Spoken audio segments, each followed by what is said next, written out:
जी दोस्तों, नमस्कार, good evening और अभिवादन आप सभी को मित्रों। मित्रों, आज जिस बयान पे हम बात करने जा रहे हैं, वो बड़ा ख़ास है और मुझे लगता है कि इसके जो इम्प्लीकेशन हैं, वो हमारे देश की जो विदेश नीति है, उसको समझने में इसको इस बयान को उसमें समझा जाना ज़रूरी है। दरअसल इन दिनों जो अमेरिका के डिप्टी सेक्रेटरी ऑफ स्टेट हैं, क्रिस्टोफर लैंडौ, वो इस समय भारत आए हुए हैं और वो आए हुए हैं जो हमारे यहाँ पर ओआरएफ है, ओआरएफ एक सालाना रायसीना डायलॉग करवाती है दिल्ली में। तो आजकल वो दिल्ली में आए हुए हैं और इसी रायसीना डायलॉग में भाग ले रहे हैं। आपको याद होगा फ़िनलैंड के इस समय प्रधानमंत्री भी यहाँ आए हुए हैं, वो भी वहीं पर भाग ले रहे हैं। दुनिया के बहुत सारे जाने-माने लोग हर साल हमारे इस डायलॉग में ओआरएफ में आते हैं और भाग लेते हैं, अपनी-अपनी बात रखते हैं। इस समय स्विंग हमारे यहाँ के प्रधानमंत्री जो आए आए हुए हैं, प्रेज़िडेंट आए हुए हैं बल्कि फ़िनलैंड के, सो इट्स हैपनिंग। एनीवे, तो फ़िनलैंड को तो एक तरफ रखिए, बात मुझे करनी है अमेरिका के deputy secretary of state Christopher Landau की, जो उन्होंने कल इस पर जो बात की है अपने ओआरएफ के इस लेक्चर में। और मैं आपको बताऊँ कि मैं उस लेक्चर पर तो अपना ध्यान क्यों लगाऊँ और क्यों उसके बारे में सुनूँ, उस पे जो कंटेंट है, उस पे बात कर लेते हैं। वो लेक्चर चलाना और वीडियो की तरह से देखना, उसको तो सर में दर्द है। एनीवे, तो दरअसल इस बयान पर जिस पर मैं बात करने जा रहा हूँ कि ये सिर्फ़ एक लाइन नहीं है, बल्कि दरअसल पूरी की पूरी एक सोच का एक किस्म का एक्स-रे है। अमेरिका का जो डिप्टी सेक्रेटरी ऑफ स्टेट हैं क्रिस्टोफर लैंडौ, वो इस समय रायसीना डायलॉग में आए हुए हैं। बड़े सज-धज के साथ में उन्होंने भारत की तारीफ़ें की हैं वहाँ पर अपने भाषण में और ये भी बताया कि ये भारत की सेंचुरी है, आने वाले जो सेंचुरी है, आने वाली जो सदी है वो भारत की है, एशिया की है, ये वो। और उसमें ये भी कहा कि अमेरिका और भारत की जो पार्टनरशिप है, वो विन-विन पार्टनरशिप है, दोनों को ही फ़ायदा है इसमें। ऐसी-ऐसी बढ़िया-बढ़िया जो शुगर कोटेड चीज़ें होती हैं, वो सब की सब बोली। लेकिन बीच में लेकिन बीच में ठीक अच्छे अमरीकी की तरह से, जिसने ज़हर उगलना ही होता है, एक लाइन उन्होंने ऐसी कही, जिसे मैं अगर आपसे सच कहूँ दोस्तों, मुझे बहुत अंदर तक चुभ गई। उन्होंने कहा, इंडिया को ये समझना चाहिए कि हम इंडिया के साथ में वो गलती नहीं दोहराएँगे, जो हमने 20 साल पहले चाइना के साथ की थी। हम आपको मार्केट डेवलप नहीं करने देंगे और इतनी नहीं डेवलप करने देंगे, ऐसी मार्केट्स नहीं डेवलप करने देंगे कि फिर हमको पता लगे कि आप कमर्शियल एरियाज़ में हमसे ही कॉम्पिटिशन करने लग गए, हमको ही चुनौती देने लग गए। ऐसा इस बार नहीं होगा। यानी कि उनका ये कहना था कि हमने एक बार जो कर लिया चाइना के साथ में, वो हम दोबारा आपके साथ नहीं करेंगे। पहली बात तो ये कि क्या चाइना तुम्हारे पास गया था कि तुम हमारे साथ कुछ करो? तुम गए थे अपनी दुनिया में सजाने के लिए चाइना के साथ में, अपने इंटरेस्ट में। वो अलग बात है कि तुम्हारे चाल को चाइना ने ज़्यादा बेहतर इस्तेमाल किया और तुम्हारे गले पड़ गया। आज तुम बैठकर उसको रो रहे हो और अब तुम उसी बात को हम पर अप्लाई कर रहे हो। लेकिन इससे अलग चलते हैं हम अपनी बात को लेकर। अब आप सोचिए, ये लाइन जो है दोस्तों जो इन्होंने बोली है, ये सिर्फ़ ट्रेड पॉलिसी नहीं बता रही है। ये एक पूरे का पूरा माइंडसेट का बखान कर रही है। माइंडसेट बताती है अमेरिकन एडमिनिस्ट्रेशन का। क्या है वो माइंडसेट? माइंडसेट ये कि इंडिया, हम तुमको उठने नहीं देंगे। इनफैक्ट उठने देंगे, लेकिन सिर्फ उतना जितना हमारे लिए सेफ है। तुम पार्टनर हो, कॉम्पिटिटर नहीं बन सकते।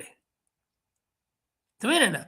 पार्टनर हो, कॉम्पिटिटर नहीं बन सकते। ये हमको अमेरिका साफ-साफ संदेश दे रहा है। और मज़ेदार ये है दोस्तों कि इस पूरी स्पीच में बार-बार 2 शब्द आते हैं, नेशनल इंटरेस्ट और विन-विन। ये विन-विन और नेशनल इंटरेस्ट की जो कहानी है, वो भी इसी बात में हम आज रखेंगे। लैंडाओ साफ एक बात कहते हैं, वो क्या है? अमेरिका कोई चैरिटी ऑर्गेनाइजेशन नहीं है, यूनाइटेड नेशन नहीं है। वो फॉरेन पॉलिसी सिर्फ़ और सिर्फ़ अपने इंटरेस्ट के लिए करता है। बिल्कुल ठीक बात है, वो बहुत जायज़ बात है। मुझे क्या लगता है, ये बहुत ही जायज़ बात है। लेकिन अगर मैं आपको याद दिलाऊँ कि ट्रंप के राष्ट्रपति की शपथ लेने के बाद में मेरे ख़्याल से जो हमारे प्रधानमंत्री हैं, ये दूसरे या तीसरे नंबर के प्रधानमंत्री थे, या हेड ऑफ़ स्टेट थे, जो ट्रंप के यहाँ बुलाए गए थे, मिलने के लिए वहाँ आ गए थे।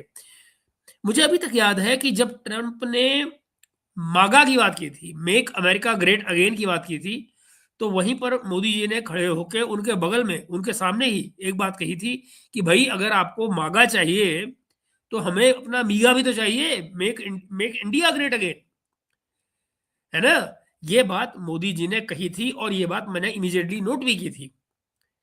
आप ज़रा ये देखिए कि यहाँ पर ये सज्जन ये तो कहते हैं कि सब कंट्रीज़ को हक है भई अपने-अपने बारे में बात करने का, बिल्कुल ठीक है, आप अपने घर में बात करिए। लेकिन मेरे घर में आके आप मुझे ये तो नहीं समझाएँगे ना कि मेरा नेशनल इंटरेस्ट क्या है? मेरा नेशनल इंटरेस्ट क्या है, ये मैं तय करूँगा महाराज, आप नहीं। So let us decide our national interest and when we decide in our national interest, जब हम अपने राष्ट्र हित में कोई चीज़ तय करते हैं, उसका सम्मान करिए, चुपचाप साइड हो जाइए। आपको नहीं पसंद है वो अलग बात है। पर ये नहीं हो सकता है कि आप अपने नेशनल इंटरेस्ट में मेरे नेशनल इंटरेस्ट को काट के मेरे गले पड़ने लग जाएँगे। That is where the problem comes. तो देखिए मित्रों, जानते हैं तो मैंने बताया ना आपको कि ये 2 शब्द इसमें बार-बार आ रहे हैं, नेशनल इंटरेस्ट और विन-विन। लिंडाओ साफ क्या कहते हैं, ये हम कोई चैरिटी ऑर्गेनाइजेशन नहीं भैया, हम कोई यूनाइटेड नेशन नहीं है, संयुक्त राष्ट्र नहीं है, हमारी तो फॉरेन पॉलिसी सिर्फ अपने इंटरेस्ट में है। मैं इस बात को एक्चुअली बड़ा एप्रिशिएट करता हूँ। मुझे लगता है फॉरेन पॉलिसी आपकी जो आंतरिक नीतियाँ होती हैं, उसकी बढ़ोतरी के लिए ही बनी होती है। उसको ही आपने बेहतर लेके जाना होता है। आपको अपनी विदेश नीति के ज़रिए सिर्फ यही देखना होता है कि आप अपनी पब्लिक के लिए क्या कर रहे हैं, अपने देश के लिए क्या कर रहे हैं, कैसे आपका देश उसमें आगे जा रहा है, कैसे आपकी पब्लिक का भला हो रहा है। That is about it. Foreign policy is extension of national policy, है ना? एनीवे बट आगे देखिए, ठीक है, हर एक देश आखिर अपने इंटरेस्ट के लिए ही काम करता है कि नहीं? लेकिन सवाल ये है कि क्या ये वही ईमानदारी है, वही ऑनेस्टी है, जो बाकी दुनिया के लिए भी आप अलाउ करते हैं? और क्या भारत को ये सब सुनकर ताली बजानी चाहिए? या फिर कोई टफ सवाल भी पूछने चाहिए? ये मेरा मुद्दा है। आज की वीडियो में मित्रों मैं आपको लैंडाओ की इस पूरी स्पीच के लाइन दर लाइन नहीं जाऊंगा, लेकिन उसके जो विचार हैं उनको आपके सामने रखूंगा। और पर फिर हम बात क्या करेंगे, बात हम ये करेंगे कि अमेरिका का जो असली रिकॉर्ड है वो कैसा है, इन बातों के मुकाबले में उनके जो कर्म है वो कैसे हैं।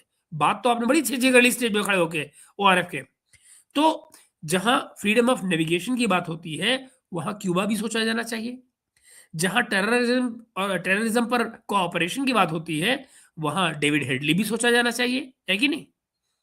जहां सिक्योरिटी पार्टनरशिप की बात होती है, वहां पाकिस्तान के F-16 भी सोचे जाने चाहिए। हुँ? और जहां भारत के विकास की बात होती है, जहां भारत के राइज़ की बात होती है, जहां भारत के उत्थान की बात होती है, वहां चाइना वाली बात की कोई मिस्टेक ना दोहराने वाली बॉडी लैंग्वेज भी आपको नज़र आएगी। चलिए, सबसे पहले समझते हैं कि लैंडाओ ने एग्ज़ैक्टली क्या कहा है और फिर देखते हैं कि ग्राउंड रियलिटी दरअसल उनकी बातों की क्या है। देखिए, पहले वो फॉरेन पॉलिसी की कहानी सुनाते हैं हमको, अमेरिका की फॉरेन पॉलिसी की कहानी क्या है? लैंडाओ अपनी स्पीच शुरू करते हैं दोस्तों दूसरे विश्व युद्ध से। वो कहते हैं सेकंड वर्ल्ड वॉर के बाद में अमेरिकन फॉरेन पॉलिसी जो थी वो बहुत क्लियर थी। पूरी दुनिया में एक बड़ा मिलिट्री और डिप्लोमेटिक फुटप्रिंट, और उसका मेन उद्देश्य क्या था? वो था सोवियत यूनियन और कम्युनिज्म को रोकना। हुँ?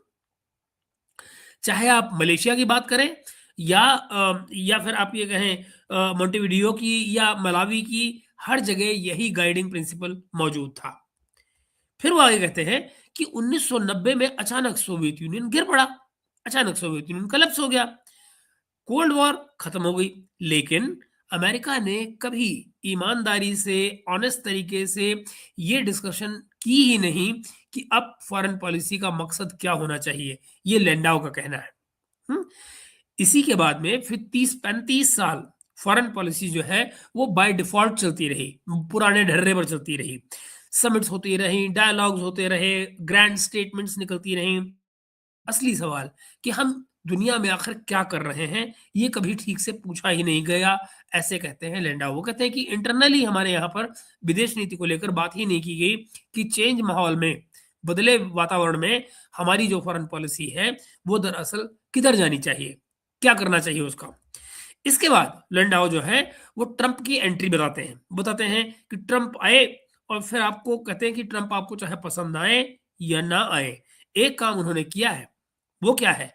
वो कहते हैं कि एक काम ट्रंप ने किया है कि अमेरिकन गवर्नमेंट के अंदर जो पुरानी फॉरेन पॉलिसी के डॉगमास थे, उनको चैलेंज करने की परमिशन उन्होंने दे दी है। वो अब पुराने डॉगमास को चैलेंज कर रहे हैं। ट्रंप ने साफ कह दिया है, अमेरिका फर्स्ट, यानी फॉरेन पॉलिसी का मकसद ये है कि अमेरिका को सेफ, स्ट्रॉन्गर और मोर प्रॉस्पेरस बनाना है। यही हमारी फॉरेन पॉलिसी है। अब उसमें चाहे तेल चोरी करना पड़े, चाहे उसमें किसी के प्रधानमंत्री को उठाना पड़े घर से, चाहे आपको किडनैपिंग करनी पड़े, वो सब की सब जायज़ है। आई मीन मैं ये बात व्यंग्यात्मक रूप से कह रहा हूँ, इसको व्यंग की तरह ही समझा जाना चाहिए। वो कहते हैं, हम कोई चैरिटी ऑर्गेनाइजेशन नहीं है, हम यूनाइटेड नेशन नहीं है, हमारा काम है लोगों का हित देखना। ओके, वो आगे कहते हैं, पिछले कई दशकों में, पिछले कई डिकेड्स में अमेरिकन फॉरेन पॉलिसी एक तरह से टॉक्सिक मिक्स में बदल गई है। टॉक्सिक मिक्स में एक अंग्रेजी में वो कहते हैं a toxic brew of moralism and importance. Importance मतलब वैल्यूज के लेक्चर बहुत हो रहे थे, लेकिन जमीन पर न ताकत से काम हो रहा था, न कोई रिजल्ट आ रहे थे। नतीजा क्या? दुनिया भर में वो कह रहे हैं कि स्ट्रांगली वर्डेड लेटर्स, कड़ी निंदा हो रही थी, स्टेटमेंट्स हो रही थी, रेजोल्यूशन हो रहे थे, लेकिन जब किसी ने अमेरिका के इंटरेस्ट के खिलाफ कुछ किया, असली काम अमेरिका के इंटरेस्ट में नहीं किया गया। ऐसा मानते हैं ट्रंप के सपोर्टर क्रिस्टोफर लिंडाओ, जो कि happens to be deputy secretary of state America. ये फिर क्या कहते हैं? वो कहते हैं, वो ट्रंप मॉडल को कुछ इस तरह पेश करते हैं। किस तरह पेश करते हैं जरा सुनिए। वो कहते हैं, फॉरेन पॉलिसी अब डीप स्टेट के अनोनिमस डेस्क पर नहीं बनती है ना। दूसरा वो क्या कहते हैं, अब ये फॉरेन पॉलिसी सीधे प्रेसिडेंट के पॉलिटिकल एजेंडा से बनती है। वंडरफुल। फिर कहते हैं कि जो हमारी इकोनॉमिक डिप्लोमेसी है, कमर्शियल डील्स है, ट्रेड है, ये सब अब हमारी फॉरेन पॉलिसी के कोर टूल्स हैं। ये हमारे औजार हैं जिनके जरिए हम फॉरेन पॉलिसी चलाते हैं। क्या है वो? Economic diplomacy, commercial deals, trade. यहीं से आपके वो टैरिफ वैरिफ की के जुगाड़ होते हैं, है ना।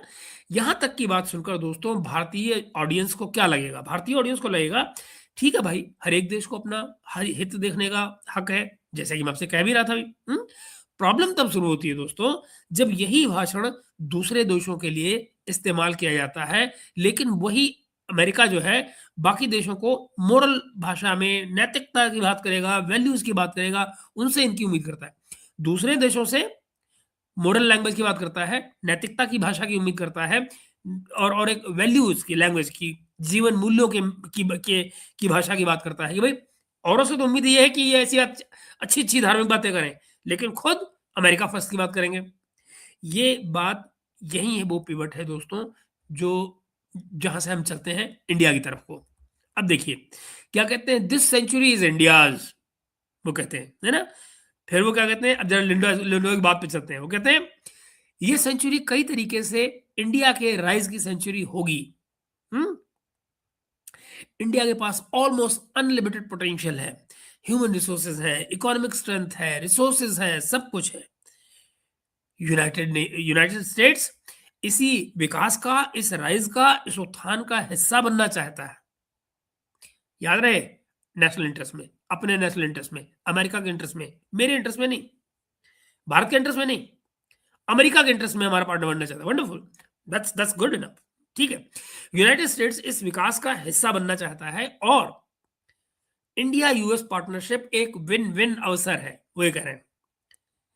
तो आगे क्या कहते हो कि अमेरिका और भारत का जो ट्रेड डील है वो ऑलमोस्ट फिनिश लाइन पर है, बिल्कुल ट्रेड डील होने जा रही है दोनों, जबकि ये दरअसल रोक दी गई है। सच्चाई ये है कि वो रोक दी गई है। ट्रेड डील सुप्रीम कोर्ट की जजमेंट के बाद में बिल्कुल एज इट इज रुक गई है। भारत ने कहा है भाई पहले अपना घर साफ करो फिर आगे बात करेंगे। एनीवे, ये दोनों देशों के लिए कह रहे हैं कि ये जो ट्रेड डील है, ये दोनों देशों के लिए असीमित पोटेंशियल को खोल देगा, असीमित पोटेंशियल को। अच्छा, और इकोनॉमिक और कमर्शियल अपॉर्चुनिटीज जो है वो बहुत ब्राइट है। जरा सोचिए दोस्तों, एक मिनट वो आप पहले आपको क्या बताते हैं कि इकोनॉमिक और कमर्शियल अपॉर्चुनिटीज, इकोनॉमिक पॉलिसी हमारी फॉरेन पॉलिसी का हिस्सा है, जिसके जरिए हम अमेरिका के विकास की बात करते हैं, दूसरे जाए तेल लेने।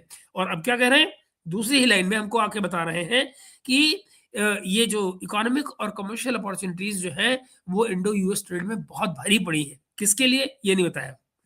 अच्छा, अब तक की लैंग्वेज सुनकर आपको और किसी भी भारतीय को लगेगा वाह बहुत अच्छा, अमेरिका आखिरकार भारत की जो इंपॉर्टेंस है उसको पहचान रहा है और हमारे उत्थान को, हमारे राइज को स्वीकार रहा है। लेकिन फिर आता है वो इंपॉर्टेंट टर्न, वो लाइन जो सब कुछ एक्सपोज कर देती है। वो क्या है? लैंडाओ कहते हैं, मैं इसको हिंदी में पैराफ्रेज कर रहा हूं दोस्तों, इंडिया को ये समझना चाहिए, वो कहते हैं इंडिया को ये समझना चाहिए कि हम इंडिया के साथ चाइना वाली गलती नहीं दोहराएंगे। 20 साल पहले हमने चाइना के लिए मार्केट्स खोल दिए, उनको डेवलप होने दिया, विकसित होने दिया, और फिर अचानक पाया कि कई कमर्शियल क्षेत्रों में चाइना हमको ही बीट कर रहा है। अब हम जो भी करेंगे अपने लोगों के लिए फेयर करेंगे, हमारे लोगों के लिए ठीक होना चाहिए, हम वही काम करेंगे। ये बातें सुनने में दोस्तों आपको नेशनल इंटरेस्ट जैसी लगती हैं, लेकिन दरअसल इसके पीछे मैसेज क्या है? असली मैसेज ये है कि भाई हम तुमको पार्टनर बना रहे हैं, हम तुमको पार्टनर बना रहे हैं, ये ठीक है, लेकिन आपको हम उतना ही ग्रो होने देंगे, उतना ही विकास करने देंगे जितना हमारे लिए सुविधाजनक हो, उससे आगे आपको ग्रो नहीं करने देंगे, ये कह रहे हो। आगे वो कहते हैं हम चाइना की तरह से तुमको अनरिस्ट्रिक्टेड एक्सेस नहीं देंगे, चाइना की तरह से हम आपको हर चीज पर आगे नहीं जाने देंगे, ताकि कल को आप हमारी ही कंपनियों को ग्लोबली बीट करने लग जाओ, ये हम नहीं होने देंगे। मतलब आप आगे बढ़ो लेकिन हमसे नीचे रहो, आप विकास करो लेकिन हमसे पूछ के काम करो। मामला ये है, ये कोई पार्टनरशिप की भाषा नहीं है दोस्तों, ये कोई पार्टनरशिप की भाषा नहीं है, ये एक मैनेज्ड राइज का लैंग्वेज है, एक मैनेज्ड किस्म से कैसे कहूँ, कंट्रोल्ड विकास की भाषा है, जिसमें एक असीमित, बल्कि नहीं असीमित नहीं कहेंगे, क्या कहते हैं, इनविजिबल, अदृश्य किस्म की एक सीलिंग लगी हुई है, जिसकी ऊंचाई कितनी है ये अमेरिका तय करेगा। अमेरिका तय करेगा कि आप यहां तक उठ सकते हैं, इससे ऊपर आप नहीं जाएंगे, ये वो कह रहे हैं। और इसमें सबसे इंटरेस्टिंग बात क्या है? सबसे इंटरेस्टिंग बात यह है कि इसी स्पीच में वो कहते हैं कि मैं यहाँ सोशल वर्क या चैरिटी करने तो आया नहीं। बिल्कुल ठीक बात है, बिल्कुल ठीक बात है, चैरिटी करने के लिए तो आपको किसी ने बुलाया भी नहीं है। मैं इसलिए आया हूं क्योंकि हम हमारे नेशनल इंटरेस्ट में है। Okay, that's good enough, that's, ये सुनने में मुझे बहुत अच्छा लगता है कि हम अपने नेशनल इंटरेस्ट में आ रहे हैं। कम से कम आप ये बात मान तो रहे हैं कि आप अपने इंटरेस्ट में आ रहे हैं, मेरे लिए नहीं आ रहे हैं। और हमें ये लगता है कि इंडिया के इंटरेस्ट में भी है। सुन रहे हैं? ये देखिए कि मैं यहां इसलिए आया हूं क्योंकि ये हमारे नेशनल इंटरेस्ट में है, और हमें लगता है, अमेरिका को लगता है कि यही इंडिया के इंटरेस्ट में है। तो इंडिया का इंटरेस्ट भैया इंडिया को डिफाइन कर लेने दो। भगवान के लिए आप अपना इंटरेस्ट देखिए, इंडिया का इंटरेस्ट इंडिया को देखने दीजिए। भारत अपना इंटरेस्ट खुद देख लेगा कि हमारे हमें हमारी हमारी हमारे को क्या करना है, क्या नहीं करना है। एनीवे, आगे चलिए। फिर देखिए कि हाँ, वो कहते हैं, और इसका मतलब जानते हो क्या है दोस्तों? इसका मतलब बड़ा सीधा सा ये है कि रिलेशनशिप की जो तमाम ग्रामर है, तमाम जो इस भारत अमेरिका रिश्ते का जो व्याकरण है, वो अमेरिका फर्स्ट से शुरू होता है, वो अमेरिका फर्स्ट से शुरू होता है। इंडिया को उसमें अपने हिसाब किताब से जगह बनानी पड़ेगी कि भाई ठीक है, आप तो महान हैं ही, हम भी यहीं कहीं चुपके से गरीब गुरबा की तरह से पड़े रहते हैं एक कोने में, हमें भी रहने दो। लेकिन सवाल ये है मित्रों कि क्या इंडिया को ऐसी बातें सुनकर सिर्फ सिर हिलाते रहना चाहिए, या फिर एक सोबर लेकिन साफ जवाब देना चाहिए कि हम किसी चैरिटी के लिए नहीं है, हमें आपका कोई दान नहीं चाहिए, ना हम आपसे कोई दान मांग रहे हैं, हम भी अपना ही इंटरेस्ट देखते हैं, हम भी अपना ही इंटरेस्ट देखते हैं, लेकिन हमारी सीलिंग क्या होगी, हमारी छत का साइज क्या होगा, ये हम तय करेंगे, आप नहीं तय करेंगे। आप अपना ज्ञान अपने पास रखिए, हमें वो नहीं चाहिए। लेकिन इससे पहले कि हम अपना जवाब तय करें मित्रों, हमें अमेरिका के रिकॉर्ड पर भी निगाह डाल लेनी चाहिए, क्योंकि जो बात लैंडाओ आज दिल्ली में बोल रहे हैं, उसकी क्रेडिबिलिटी आपको तब समझ में आएगी जब हम ग्राउंड पे देखें कि दरअसल ये लोग व्यवहार कैसे करते हैं। ये जो कुछ बोल रहे हैं, दरअसल ये व्यवहार कैसे करते हैं, जरा देखिए। आइए आपको सुनाता हूं। ये बातें क्या कर रहे हैं आपसे?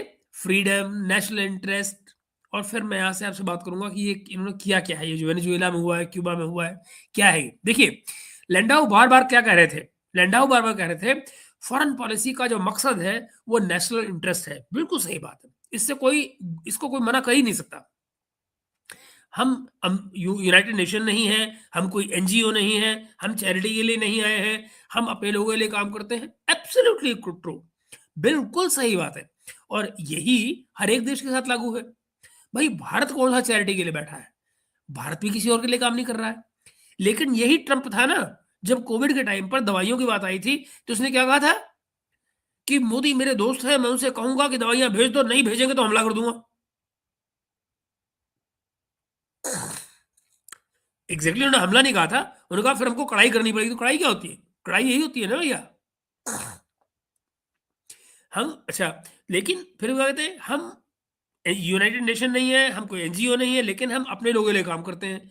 तो भाई बाकी लोग जो हैं, वो किसी पराई के लिए काम नहीं करते हैं, वो भी अपने लिए काम करते हैं। ठीक है, कोई प्रॉब्लम नहीं, बात समझ में आती है। लेकिन जब यही अमेरिका दुनिया को रूल बेस्ड ऑर्डर की ज्ञान देता है, अंतरराष्ट्रीय कानून का ज्ञान देता है, लोकतंत्र का ज्ञान देता है, मानवाधिकार का ज्ञान देता है, फ्रीडम ऑफ नेविगेशन पर लेक्चर देता है, तो फिर उसके अपने कदम उसको उसी कसौटी पे देखे जाएँगे ना। आप जो भी कदम लेता है अमेरिका, उसको उसी कसौटी पे देखा जाएगा, जो लेक्चर वो औरों को दे रहा है। जहाँ फ्रीडम ऑफ नेविगेशन की बात आती है दोस्तों, इंडो पैसिफिक में, साउथ चाइना सी में, इंडियन ओशियन में, इंडिया के लिए ये सब महत्वपूर्ण है, बहुत महत्वपूर्ण है। हम भी चाहते हैं कि सी लेन्स खुले रहें, हम भी चाहते हैं ट्रेड स्मूथली चले। लेकिन मित्रों सवाल ये है कि क्या यही फ्रीडम अमेरिका क्यूबा को देता है? ज़रा सोचिए, क्या क्यूबा को वही फ्रीडम ऑफ नेविगेशन मिलती है समुद्र में, जो अमेरिका अपने लिए चाहता है दुनिया में हर जगह? दशकों से मैं आपको एक और एग्ज़ाम्पल देता हूँ ना, जो लेटेस्ट एग्ज़ाम्पल देखिए। इंग्लैंड के प्रधानमंत्री कीथ स्टार्मर, उन्होंने पीछे इनको मना कर दिया कि भई ईरान पर हमले के लिए हम आपको अपने डिएगो गार्सिया के जो बेसेस हैं, वो नहीं इस्तेमाल करने देंगे। अब वो क्या कह रहे हैं? अमेरिकी राष्ट्रपति ये कह रहे हैं, इसके दिन पूरे हो गए, अब इसके प्रधानमंत्री रहने के दिन खत्म हो गए। यानी अब यूनाइटेड किंगडम में यानी कि इंग्लैंड में भी रिजीम चेंज का ऑपरेशन शुरू। कर लीजिए बात। The moment you refuse them for anything that is in your national interest, they go after you. Honeymoon period ऊपर, हनीमून पीरियड इमीडिएटली चला गया। तो ये इनके जो विरोधाभास है, मैं उनकी बात कर रहा हूं कि कैसे इनकी कथनी और करनी में जमीन आसमान का अंतर होता है। आगे देखिए, अब जैसे कि देखिए, दशकों से क्या चला आ रहा है? ट्रेड एम्बार्गो लगा देते हैं किसी पे भी सैंक्शंस लगा देते हैं। पूरे का पूरा सैंक्शंस का जो आर्किटेक्चर है, वो अल्टीमेटली किसके फेवर में रहता है? हमेशा विदाउट मिस्टेक अमेरिका के फेवर में। अमेरिका नाराज, सैंक्शन आ गए, लो जी। एक छोटे से देश को, क्यूबा जैसे नन्हे से देश को पूरी दुनिया से चोक कर देना, मुझे बताइए ये कहाँ का न्याय है? और क्या ये क्यूबा का फ्रीडम है या ये अमेरिका का दरअसल फ्रीडम टू ब्लॉकेड है? ये बेसिकली किसी भी मुल्क को ब्लॉक करने की स्वतंत्रता चाहते हैं, ना कि दुनिया को मूवमेंट की स्वतंत्रता देना चाहते हैं। ये चाहते हैं कि कौन चलेगा, कौन रुकेगा, उसका फैसला हम करें। ये इनकी चाहत है। और फिर आप देखिए वेनेजुएला का मामला, वेनेजुएला या मदुरो का मामला, जो राष्ट्रपति मदुरो को उन्होंने किडनैप किया है। अब आप देखिए ना, ओपनली रिजीम चेंज की भाषा बोली जाती है। मदुरो को लाने के बाद में अब वहाँ पर जो उपराष्ट्रपति थी महिला, उनको राष्ट्रपति बना दिया गया है, टेक ओवर किया है उन्होंने। आप ज़रा सोचिए कि अभी परसों क्या कह रहे हैं, नहीं, नहीं वो बहुत अच्छी राष्ट्रपति हैं, बहुत अच्छा काम कर रही हैं। क्यों? वो ठीक वही करती हैं जो मैं कहता हूँ।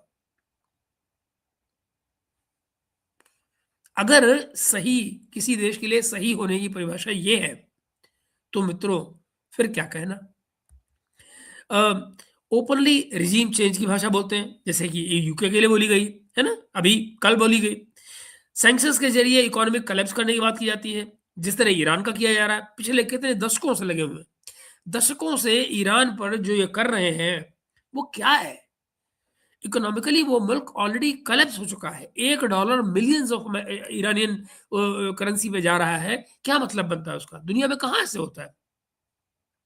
और फिर आप कहें कि ना नहीं, ये तो फ्रीडम ऑफ नेविगेशन, तो फ्रीडम ऑफ मूवमेंट, तो फ्रीडम फ्रीडम करते रहो, डेमोक्रेसी की बातें करते रहो, और फिर क्या कह रहे हैं, मैं तुम्हारे शहर में, तुम्हारे देश में बमबारी कर रहा हूँ, तुम लोग बाहर निकलो, सरकार को टेक ओवर कर लो। कौन हो भाई आप? किसने बुलाया तुमको? और फिर उसे भी आप देखिए ना कि फिर नेशनल इंटरेस्ट की तरह से सेम लैंग्वेज में इसको जस्टिफाई करते हैं। किसको जस्टिफाई करते हैं? इकोनॉमिक कोलैप्स को। इकोनॉमिक कोलैप्स को किसी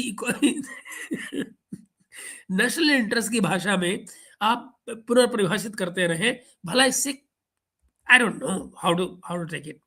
तो जब लैंडाओ भारत में बैठकर हमें नेशनल इंटरेस्ट की थ्योरी समझा रहे हैं मित्रों, और ये बता रहे हैं कि मोरलिज्म प्लस इम्पोर्टेंस वाली जो फॉरेन पॉलिसी जो है वो अब खत्म हो गई है, अब व्यवहारिक और रिजल्ट ओरिएंटेड फॉरेन पॉलिसी चला रहे हैं वो, तो हमें ये सवाल पूछने का भी पूरा हक है दोस्तों कि ये नैतिकता किसके लिए और ये व्यवहारिकता किसके लिए। सवाल ये है मित्रों कि ये जो क्या नेशनल इंटरेस्ट के नाम पर, नेशनल इंटरेस्ट के नाम पर क्या कोई भी काम सही हो सकता है? जो भी आप करेंगे नेशनल इंटरेस्ट के नाम पर वो सही हो जाएगा?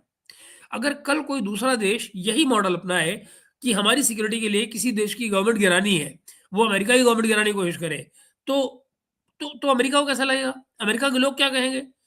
या कोई ये कहे कि हमें दूसरे देश में ब्लॉकेड लगानी है, या कि हमको किसी लीडर को उठा के ले जाना है।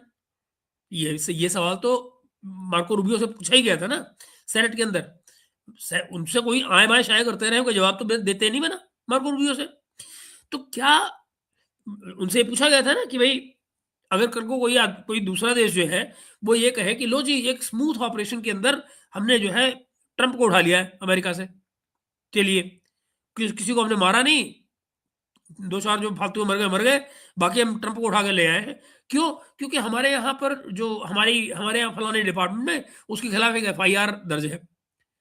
यानी कल को ट्रंप के खिलाफ यहाँ एक एफआईआर कराइए और यहाँ अमेरिका के राष्ट्रपति आए किसी बात पे तो उनको गिरफ्तार कर लीजिए। चलो भैया अंदर हो जाओ तुम, तुमको तो हमने कर लिया अंदर, आगे बताओ। ये तो और उसको आप जस्टिफाई करिए क्या? नेशनल इंटरेस्ट में है हमारे। तो मित्रों अगर ये आप बताइए कि किसी किसी कंट्री को इस तरह ब्लॉकेड लगा दीजिए, किसी के लीडर को उठा लीजिए, तो क्या अमेरिका उसको भी फिर नेशनल इंटरेस्ट के नाम पर लेजिटिमेट मानेगा?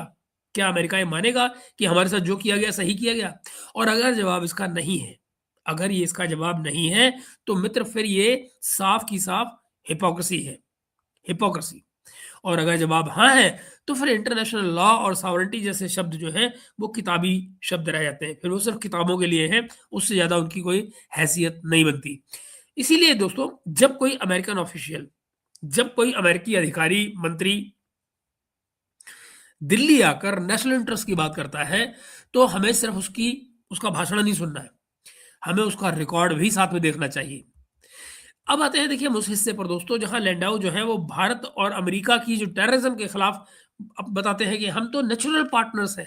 हम अमेरिका और भारत जो है वो टेररिज्म को लेकर नेचुरल पार्टनर्स हैं। वो कहते हैं इंडिया और यूएस के जो इंटरेस्ट हैं वो टेररिज्म को रोकने में को एक्सटेंसिव है, यानी लगभग पूरी तरह से ओवरलैपिंग है, बिल्कुल एक दूसरे में एकसार हो जाते हैं मिलके, और दोनों मिलकर काम कर रहे हैं, इंटेलिजेंस शेयरिंग कर रहे हैं, कोऑपरेशन कर रहे हैं। कागज पर ये बातें दोस्तों बड़ी सुंदर लगती हैं, बड़ी अच्छी लगती हैं, लेकिन अब हम बड़े दो आसान से सवाल पूछते हैं, एंड मुझे मुझे मुझे आज तक उन सवालों का जवाब मिला नहीं है। जरा सुनिए। पहला सवाल, डेविड हेडली 26/11 के बॉम्बे अटैक, मुंबई अटैक हमारी जनरेशन के लिए एक परमानेंट घाव है, वो परमानेंट घाव। ताज, ओबेरॉय, सीएसटी, नरीमन हाउस, ये सिर्फ जगहों का नाम नहीं है, ये हमारे कलेक्टिव ट्रॉमा का सिंबल है। ये हमारे कलेक्टिव ट्रॉमा में लगे हुए घाव है, सिंबल है। इनमें जो प्लानिंग करने वाले लोग थे उनमें एक बहुत बड़ा नाम था डेविड कोलमैन हेडली का। ये लश्कर ए तैयबा से जुड़ा हुआ था और इसने मुंबई में आकर रिकॉनेसां की थी, टारगेट्स चुने थे, वीडियोस बनाए थे, फोटोज बनाए थे और पूरी साजिश को आसान बनाया था। यह आदमी अमेरिका में पकड़ा गया, वहां पर इस पे ट्रायल हुआ और प्ली बार्गेन हुई। प्ली बार्गेन में एक शर्त डलवाई गई, बड़ी साफ शर्त डलवाई गई। वो क्या? कि उसको इंडिया, पाकिस्तान या डेनमार्क किसी को भी एक्स्ट्राडाइट नहीं किया जाएगा। इंडिया ने बार बार मांग की, पहले भी बाद में भी, कोई जवाब नहीं आया। जवाब आया सिर्फ एक सॉरी, जवाब सिर्फ ये आया कि अमेरिका का कानून प्ली बार्गेन और उसके अंदर की जो शर्तें हैं वो अलाउ नहीं करती हैं कि अमेरिका डेविड कोलमैन हेडली को भारत को सौंपे। बात खत्म, यहां पे आगे फुल स्टॉप लग जाता है बात का। ठीक है ना?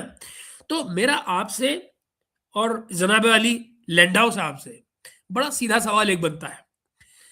जब आप ये कहते हैं कि हम टेररिज्म के खिलाफ लड़ रहे हैं, हम टेररिज्म के खिलाफ मिलकर खड़े हैं, तो 26/11 के सबसे बड़े, सबसे अहम गवाह और कॉन्स्पिरेटर को आप अपने यहां सेफ कस्टडी में क्यों रखते हैं?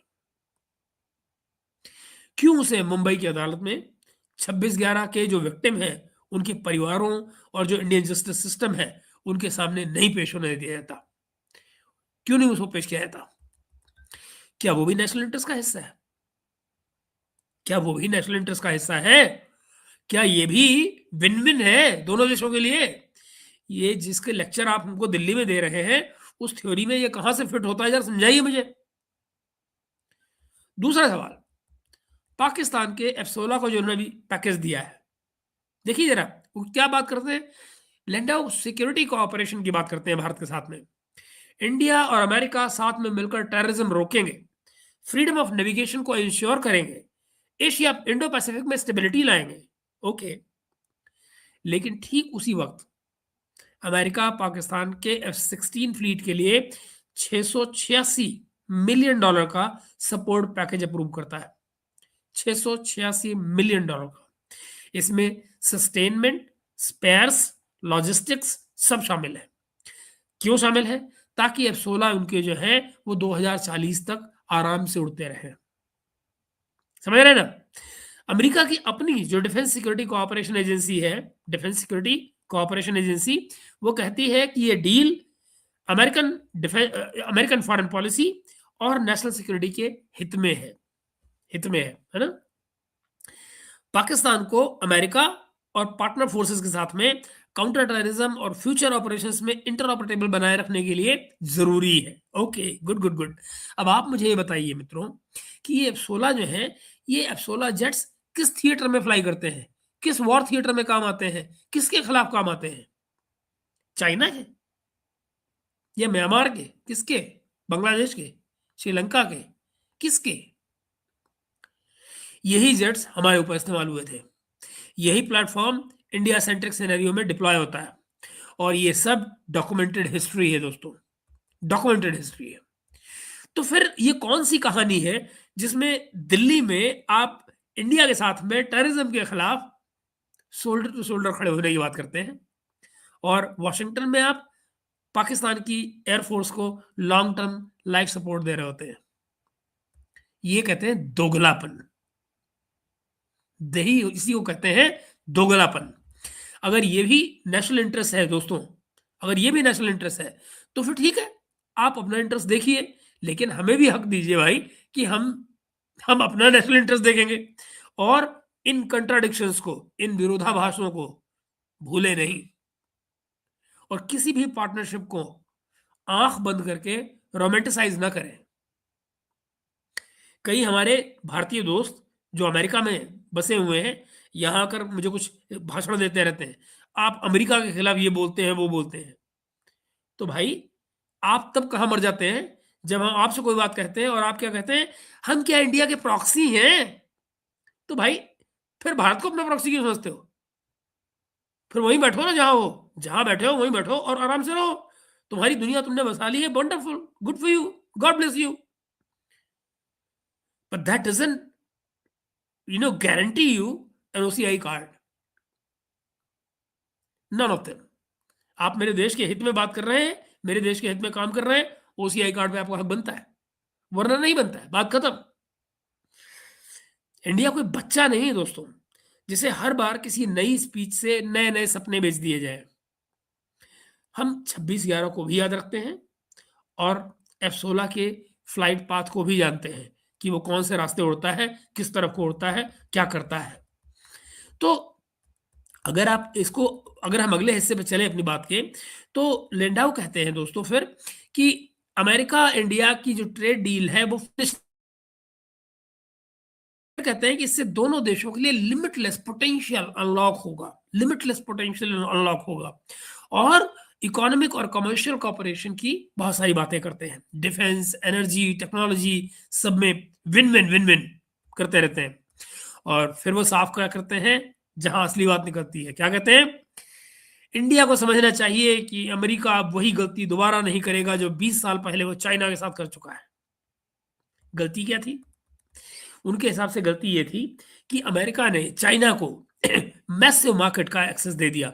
डब्ल्यूटीओ लेकर खुद ही गए थे ना, है ना? मैन्युफैक्चरिंग शिफ्ट होने दी। अब मैन्युफैक्चरिंग आपने शिफ्ट होने दी अपने लिए भाई, सस्ती मिल रही थी। आपको लगा यहाँ से माल सस्ता बनेगा, पोल्यूशन इनके यहाँ फैलेगा, पानी इनका गंदा होगा, ज़मीन इनकी गंदी होगी, बेड़ा गर्क, मरने दो इन्हीं चीनियों को। आप अंग्रेज़ी बोल रहे थे, आपको लगा हम स्मार्ट हैं। आपने सोचा ये साले कीड़े-मकोड़े यहाँ घूम रहे हैं छोटे-छोटे, इनकी लेबर फोर्स को इस्तेमाल करो, क्या फ़र्क पड़ता है? टेक्नोलॉजी आपने उनको ट्रांसफ़र की, सब कुछ किया कि भई तुम करो, हम ताकि यहाँ आराम से बैठें, ताज़ी हवा में साँस लें, हमारे यहाँ की हवा नहीं खराब होनी चाहिए, तुम अपने यहाँ गंदगी कर लो, समुद्र को अपना गंदा करो। और इसके बदले में सोचा ये कि चाइना हमेशा एक रिस्पॉन्सिबल रिस्पॉन्सिबल मैनेजेबल पावर बना रहेगा। मैनेजेबल पावर, रिस्पॉन्सिबिलिटी का मतलब इनके लिए यही होता है कि आप इनके लिए मैनेजेबल रहें, जिसको अमेरिका मैनेज कर पाए वही जिम्मेदार। तो रिस्पॉन्सिबल मैनेजेबल पावर बना रहेगा, ऐसी उम्मीद की थी इन्होंने चाइना से। लेकिन आज रियलिटी क्या है? आज की सच्चाई ये है दोस्तों कि एक ऐसा कॉम्पिटिटर जिसने कई सेक्टर्स में अमेरिकन कंपनियों को बहुत पीछे छोड़ दिया है, ग्लोबल सप्लाई चेन पर अपना आधिपत्य जमा लिया है और स्ट्रैटेजिक चुनौती पेश कर रहा है। नेवल फोर्स इतनी बड़ी बना ली है कि आज अमेरिका को डर लगता है उससे। तो अब ये मैसेज इंडिया को क्या दिया जा रहा है?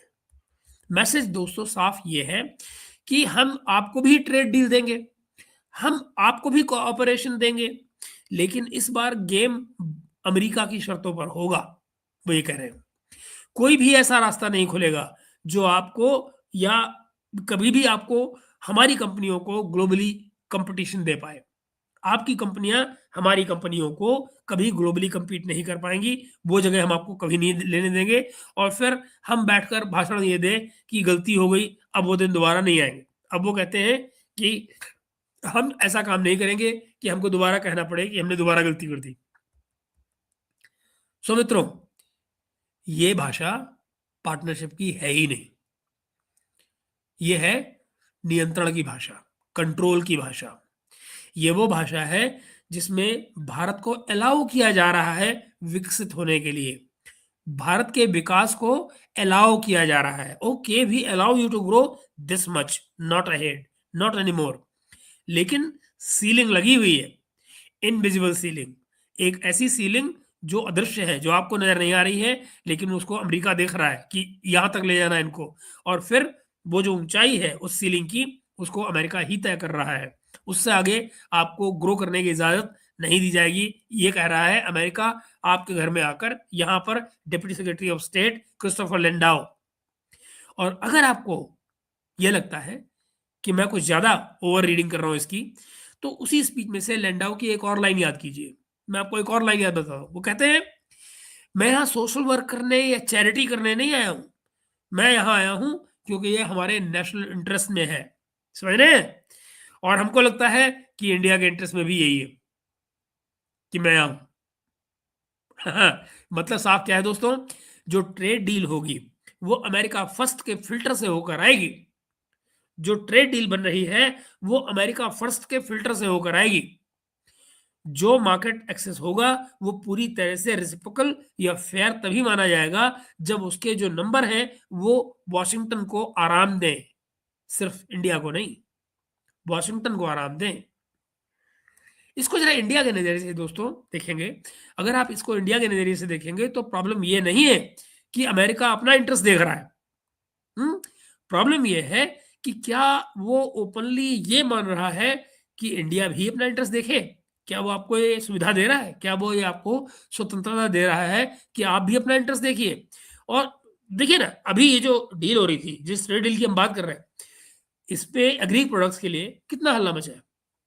हमारा मक्का लो, हमारा ये लो, हमारे तो वो क्या, अरे यार, जीएम फूड लो। मतलब हद है यार। क्यों लो भई? नहीं है हमारी ज़रूरत। तुमको खुश करने के लिए लेंगे क्या हम? नहीं लेंगे, खत्म बात। और प्रॉब्लम ये है दोस्तों, मज़े ये बात है कि जिसे इंडिया के इंटरेस्ट देखें ना, प्रॉब्लम ये नहीं कि अमेरिका अपना इंटरेस्ट देख रहा है। प्रॉब्लम ये है कि वो ओपनली ये कह रहा है कि इंडिया भी अगर अपना इंटरेस्ट देखेगा कभी, तो फिर कभी-कभी इंटरेस्ट अमेरिका के इंटरेस्ट से टकरा जाएगा। अगर आप अपना इंटरेस्ट देखेंगे और अमेरिका अपना इंटरेस्ट देखेगा, तो कोई ना कोई स्टेज ऐसी आएगी जहां आप दोनों के इंटरेस्ट आपस में टकराएंगे। ठीक?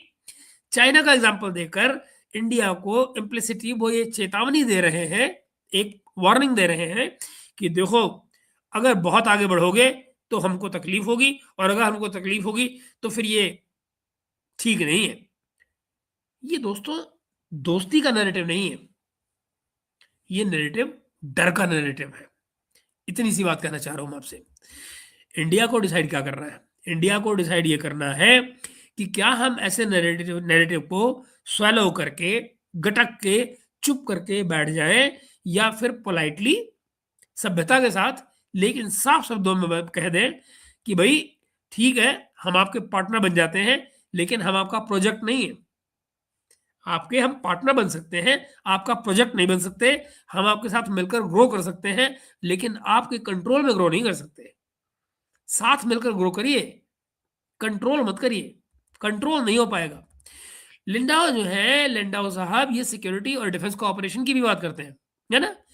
जब डिफेंस और डिफेंस कोऑपरेशन की जब ये बात करते हैं, और फिर क्या करते हैं, टेररिज्म के खिलाफ, इंडो पैसिफिक में फ्रीडम ऑफ नेविगेशन के खिलाफ, हाई सीज पर, तो फिर क्या कहते हैं? कहते हैं इंडिया और अमेरिका के जो सिक्योरिटी इंटरेस्ट है वो बड़ी हद तक कॉमन है। Okay, good. और फिर वो हमको बताते हैं कि डिफेंस कोऑपरेशन पर आज ऐसे ऐसे स्तर है, ऐसे स्तर पर है कि जो कुछ साल पहले किसी ने सोचा भी नहीं था। अच्छा, अब जरा सोचिए, क्या नहीं सोचा था? ज्वाइंट एक्सरसाइजेज हो रही हैं, वंडरफुल। आर्म सेल्स हो रही हैं, हाँ हो रही हैं, लेकिन सच्चाई ये भी है कि आर्म सेल जो हो रही हैं उनकी डिलीवरीज हमको नहीं मिल रही हैं, है ना? और फिर आप देखिए लॉजिस्टिक्स के एग्रीमेंट्स, लॉजिस्टिक्स के एग्रीमेंट, बिल्कुल ठीक बात है, लेकिन उन लॉजिस्टिक्स के एग्रीमेंट को इस्तेमाल कौन कर रहा है? आप। वो पूरी तरह ये एल्मोआ के तहत आप देखिए, इस समय जो ईरान पर लड़ाई चल रही है, इनके जहाज़ों को सारी फीडिंग कहाँ से मिल रही है? हमारे यहाँ से ले रहे हैं ना।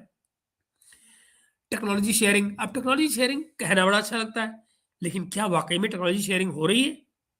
कहीं आपके इंजन लेट हो जाते हैं, कहीं आपके ये सप्लाई चेन टूट गई जी, वो सप्लाई चेन टूट गई, बहाने बन गए, पैसे लेकर आप बैठे हुए हैं, MQ-9 भी क्या आज तक एक नहीं डिलीवर हुआ है, एक नहीं डिलीवर हुआ है। पैसे लेके बैठे हुए हैं 25 के।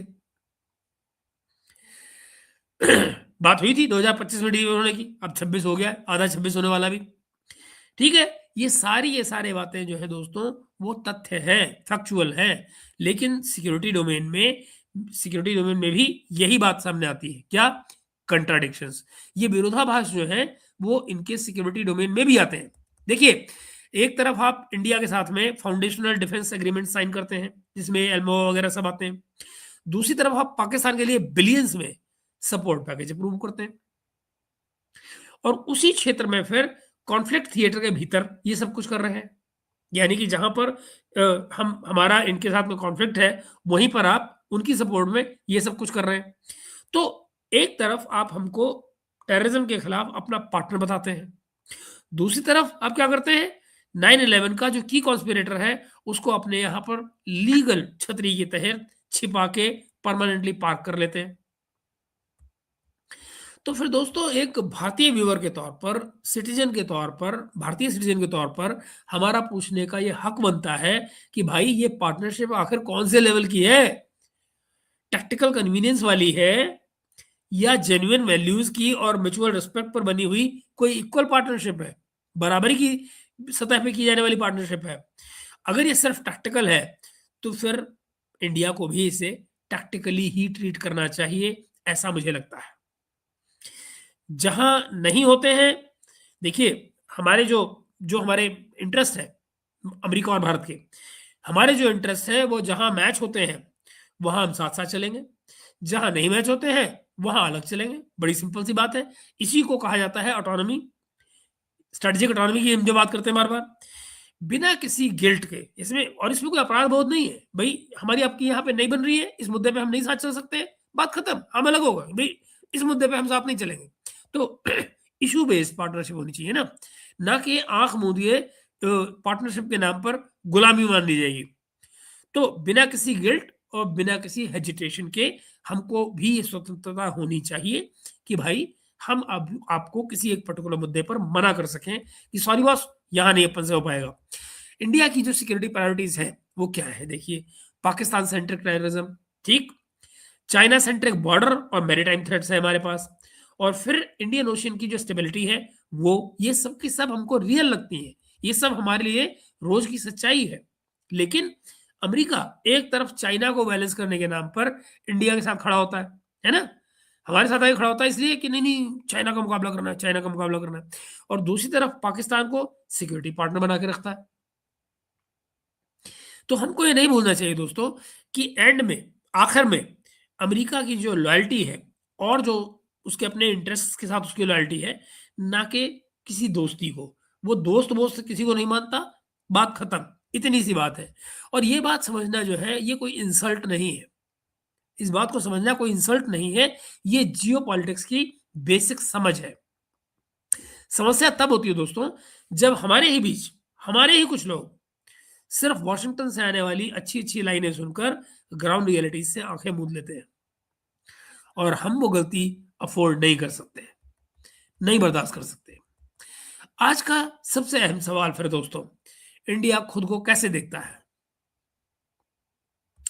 क्या हम अभी भी अपने आप को एक ऐसे देश के रूप में देखते हैं जिसको कोई बड़ा भाई बनकर हमारा आएगा और हमको गाइड करेगा और ये बताएगा कि आप कितना विकास कर सकते हैं, कितना राइज कर सकते हैं, कौन सा बाजार ले सकते हैं, कहाँ तक जा सकते हैं, किसके साथ खड़े हो सकते हैं, ये सब, यू नो, रशिया से ट्रेड कर सकते हैं, नहीं कर सकते, ओहो चाइना से ये मत लीजिए, चाइना के साथ व्यापार मत कीजिए, चाइना से लड़ जाइए, ये सब कुछ आप बताएंगे मुझे? या फिर हम खुद को एक सिविलाइजेशनल स्टेट माने, जो कि मानते हैं, जिसकी अपनी एक इतिहास है, जिसका अपना एक इतिहास है, जिसकी अपनी प्रायोरिटीज है, जिसकी अपनी डिग्निटी है, और जो किसी भी और किसी से भी ऑर्डर नहीं लेता, किसी का हुक्म नहीं लेता, बराबरी के रिश्ते रखना चाहता है। ये दूसरी लाइन है जो हम ले रहे हैं। लिंडाओ क्या कह रहे हैं? लिंडाओ साहब ये कहते हैं कि हम यूनाइटेड नेशन नहीं है, हम चैरिटी नहीं कर रहे हैं, हम नेशनल इंटरेस्ट के लिए काम कर रहे हैं। तो भारत को भी उसी साफ गोई से उनको जवाब दे देना होगा कि भाई हम भी किसी के क्लाइंट स्टेट नहीं है, और हम भी अपने नेशनल इंटरेस्ट के लिए काम करते हैं। हम भी कोई चैरिटी प्रोजेक्ट नहीं चला रहे हैं, हम भी किसी का एनजीओ नहीं है, हम भी किसी का एनजीओ नहीं है, बात खत्म। इंडिया का नेशनल इंटरेस्ट क्या है? स्ट्रेटेजिक ऑटोनॉमी, किसी एक ब्लॉक का परमानेंट कैंप में न घुस के बैठना, किसी का फॉलोअर न बनना, ठीक, मल्टी अलाइनमेंट, अमेरिका से, रशिया से, यूरोप से, वेस्ट एशिया से, ग्लोबल साउथ से, सबके साथ अपने संबंध सामान्य रूप में बना के रखना, ठीक, इकोनॉमिक हमारा जो बढ़ोतरी है, आर्थिक बढ़ोतरी हमारी, हमारी मैन्युफैक्चरिंग, हमारी सर्विसेज, हमारी टेक्नोलॉजी, इन सब में हमको नई ऊंचाइयां लेनी है, बिना किसी इम्पोज सीलिंग के। हमारी सीलिंग को आप नहीं तय कर सकते, ना हम वो करने देंगे। और सबसे जरूरी, खुद की सुरक्षा, सुरक्षा, अपनी सिक्योरिटी, अपने पड़ोस, अपने समाज की स्टेबिलिटी को किसी और की टैक्टिकल जरूरतों पर हम कुर्बान नहीं कर सकते। हम इस बात पर कि भाई अमेरिका ये कह रहा है, अपने इलाके को, अपने आप को, अपनी स्वतंत्रता को, अपनी टैक्टिकल जरूरतों को सेक्रीफाइस तो नहीं कर सकते। इसका मतलब ये नहीं है कि अमेरिका के साथ हमको रिश्ते खराब करने हैं, ये नहीं कह रहा हूं मैं। इसका मतलब सिर्फ इतना सा है कि अमेरिका के साथ रिश्ता आंख खोलकर बराबरी से सवाल पूछते हुए रखना है। क्वेश्चन करने की जो स्वतंत्रता है वो बनी रहनी चाहिए। जब ट्रेड डील हो तो भारत को खुलकर कहना चाहिए कि भाई रिसिप्रोसिटी का मतलब टैरिफ नहीं होता, market access, technology transfer, visa policy, सब शामिल होते हैं उसमें। जब टेररिज्म पे बात हो तो हेडली का नाम भूलना हमारी गलती होगी। डेविड कोलमैन हेडली का नाम हम नहीं भूल सकते। पाकिस्तान के F-16 पर चुप रहना हमारी अपनी कमजोरी होगी, नहीं चुप होना चाहिए हमको। जब चाइना की बात आती है तो हमको अमेरिका की चिंता समझनी जरूर चाहिए, लेकिन अपनी जियोग्राफी, अपना बॉर्डर और अपने इकोनॉमिक इंटरेस्ट को ध्यान में रखकर ही कोई कदम उठाना चाहिए। बात खत्म। ये हमको देखना चाहिए कि चाइना के साथ हमारे इंटरेस्ट कितने जुड़ते हैं, कहाँ जुड़ते हैं, कैसे जुड़ते हैं, हमारे लॉन्ग टर्म बेनिफिट में क्या है, उसी के मुताबिक हम कदम उठाएंगे। क्योंकि अकॉर्डिंग टू यूएस हर एक मुल्क को अपने नेशनल इंटरेस्ट में काम करना चाहिए। बात खत्म। इंडिया का राइज अगर वाकई में होना है दोस्तों, तो उसकी नींव सेल्फ रिस्पेक्ट पर रखनी होगी। आत्म जो जो अपना अपना आत्म है उसको खोकर आप कुछ नहीं कर सकते। सेल्फ रिस्पेक्ट जरूरी है किसी भी रिश्ते में, ना कि किसी सुपर पावर की अप्रूवल पर। समझ रहे ना? हमारा जो विकास है उसकी जो नींव होगी वो नेशनल सेल्फ रिस्पेक्ट पे होगी। भारत पर हमारा जो आत्मसम्मान है, भारत का जो आत्मसम्मान है, उस पर चोट नहीं आ सकती है। और वो किसी की सेल्फ किसी किसी किसी देश की किसी सुपर पावर की अप्रूवल पर नहीं चलेगा। आगे देखिए मित्रों, आखिर में आखिरी बात कर रहा हूं आपसे। आखिर में एक पर्सनल बात कह दूं मैं आपसे। और पर्सनल बात क्या है? जब मैंने लैंडाओ की पूरी ये स्पीच सुनी दोस्तों, तो मुझे दो चीजें एक साथ महसूस हुई। क्या? एक, अमेरिका की तरफ से इंडिया के लिए जेन्युइन इंटरेस्ट और रिकॉग्निशन कि भाई भारत की सदी, ये वो सारी बातें मिलना चाहिए, पार्टनरशिप करनी चाहिए। लेकिन साथ ही दूसरी तरफ बहुत साफ एक एहसास और आया, और वह एहसास ये था कि जिस भाषा में वो हमसे बात कर रहे हैं, जिस भाषा में अमेरिका हमसे बात कर रहा है, उसमें बराबरी कम, कंट्रोल ज्यादा है। उनकी भाषा में बराबरी कम, कंट्रोल ज्यादा है। हम तुमको चाइना जैसा नहीं होने देंगे, ये लाइन पार्टनरशिप की नहीं हो सकती है। ये एक चेतावनी है। हम चैरिटी नहीं करते, हम अपने लोगों के लिए काम करते हैं, ये ठीक है। लेकिन उससे पहले डिकेड्स तक, दसियों साल तक दुनिया को वैल्यूज की, है ना, जीवन मूल्यों की, डेमोक्रेसी की, ह्यूमन राइट्स की, फ्रीडम और के जो भाषण दे रहे थे, वो कौन दे रहा था? वो आप ही दे रहे थे ना। ये दोहरे स्टैंडर्ड्स हैं, दोहरे स्टैंडर्ड्स हैं। भारत भी भारत भी किसी से भीख नहीं मांग रहा है, न व्यापार में, न सिक्योरिटी में, न टेक्नोलॉजी में। भाई टेक्नोलॉजी अगर हमको फ्रांस भी दे रहा है तो क्या पैसा नहीं ले रहा है? ले रहा है। आईपी शेयर कर रहा है, तो उसमें वो जब चीजें एक्सपोर्ट होती हैं उसमें बराबर का हिस्सेदार होगा।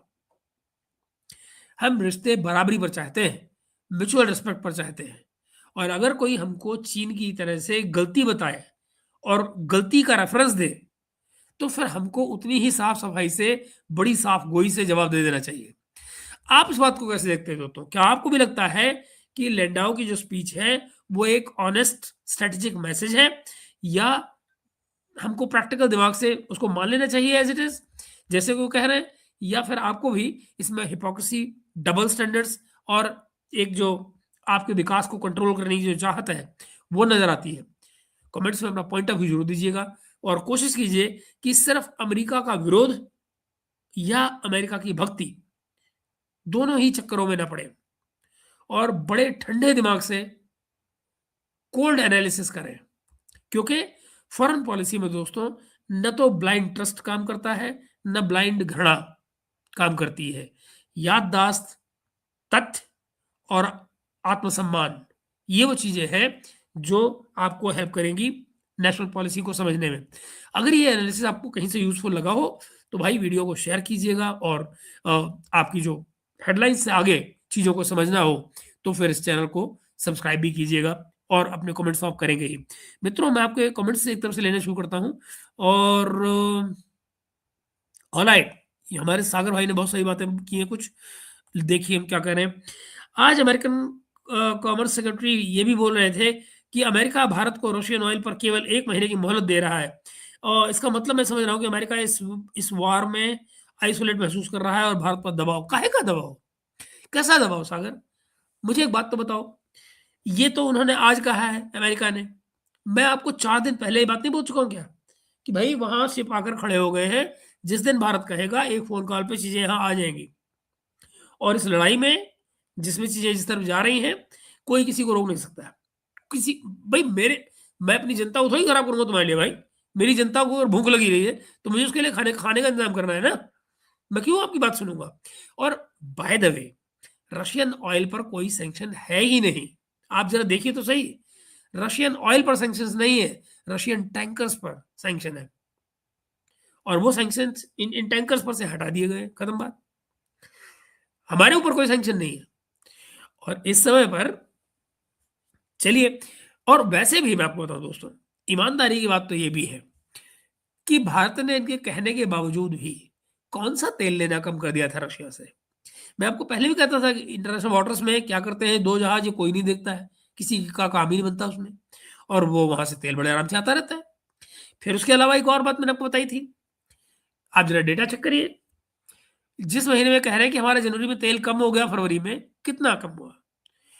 जो पीक था हमारा, उसमें 1.6 मिलियन आता था पर डे का, ठीक है ना? 1.6 million per day barrel, 1.6 million barrels per day आता था। अब कितना आया है? जिसमें कह रहे हैं कि हमने लेना कम कर दिया, 1 मिलियन। तो कम क्या किया? क्या कम किया?